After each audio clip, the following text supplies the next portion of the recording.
Hey, howdy, y'all. What's going on? Yeah, well, trying to get some work done, not accomplishing anything. But I'd like to talk to you maybe about rain. Today, rain a little bit. This is uh, everyone likes to think that the idea of rain's going to bring some kind of wonderful growth to the earth and stuff like that. But you'll have to understand that when it comes down to spiritual speaking, rain can be a couple of things. Rain coming down on earth to to make things grow fresh and pretty. There is an idea of with when they don't have rain, there's this drought that comes about, and what other things about rain? The There's another word that means control.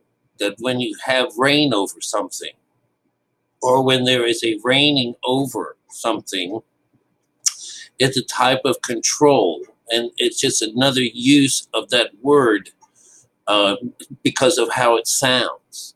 And it's very interesting, just like the word meat, meat.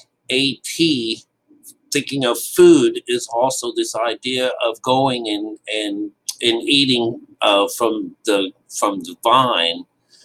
This meat is also how we connect up with God. We meet up with God. So like when Eve is made, Adam needed something to go to meet.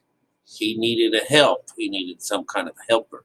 All right. Well, anyhow, rain. When the rain comes down, something great happens. All right. So with the prophet Elijah, remember, he just comes out of nowhere. He meets up with Ahab. God tells him, go and tell him, that it's not going to rain for like 3 years, 3.5 years, or whatever. But it's not going to. God is going to hold back the rain until due season. And so then he tells this guy, he tells Elijah, he says, now I want you to go. I want you to go and hide yourself by this brook. I think it's named Cherith or something like that. Cherith. But anyways, a brook is where things are separated. So this is telling us about this, separation from God. He says, I'll feed you. I'll send ravens and they'll bring you some bread and some meat. You can drink from the brook. And so these are dirty things, but you can say God can clean up anything. But this is being fed from the Lord, being led for a while, that this is what he's getting. This is the idea of religion as well. He's living totally off of God's word. Okay, that means, what he's been told to do. And so as he starts to get out of this situation, he's the brook dries up. So this is how the idea that the land is dry and that there's no water. And in the story with Jacob's sons of Joseph, he comes about, they're talking about there's going to be a drought in the land, but as he interprets a dream.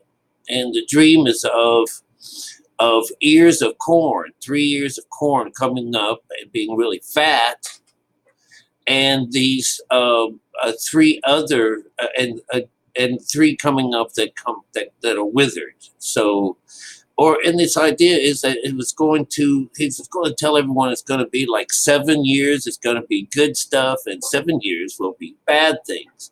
Or that's the drought. It's going to be this first, and then there'll be this. So that's how the Bible works, is that you got to do your works first, and then something great will happen. So you're going to be in a drought first, and dry, living off the land, and then you're going to be fed, and everything is going to be on the other side, and everything's going to be happy and full of life.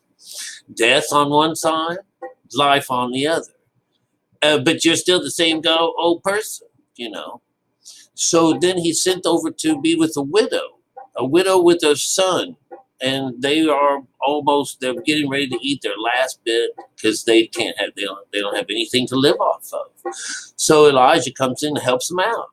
And he says, well, with me coming to you, God told me that, the oil will never run out, and the wheat will never run out. And so this will sustain them until it rains.